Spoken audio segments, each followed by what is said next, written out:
Hello students, welcome back. Welcome back to my channel. Today all schools and colleges remain closed in Nalgonda and Suryapet districts of Telangana state on the occasion of Peddagattu Jatara.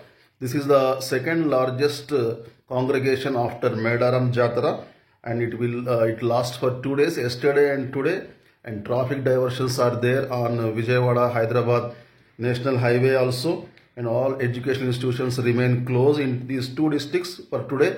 Nalgonda and Suryapet, nearly 25 lakh devotees are expected to visit the place. Suryapet Nalgonda జిల్లాలో ఈరోజు schools and కాలేజెస్కి holiday ఉంది. ఎందుకంటే సూర్యాపేట జిల్లాలోని చివ్వెంలలోని పెద్దగట్టు జాతర సందర్భంగా ఈరోజు నల్గొండ సూర్యాపేట జిల్లాలోని schools and కాలేజెస్కి సెలవు ప్రకటించారు అధికారులు.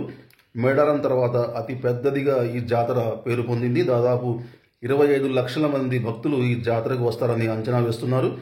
విజయవాడ హైదరాబాద్ నేషనల్ హైవే మీద కూడా ట్రాఫిక్ డైవర్షన్స్ ఉన్నాయి. నిన్న ఇవాళ 2 రోజులు ట్రాఫిక్ డైవర్షన్స్ ఉంటాయి. కాబట్టి అందరూ ఈ విషయాన్ని గమనించాలి. Okay, thank you very much. See you very soon. Till then take care. Bye bye. Jai Hind.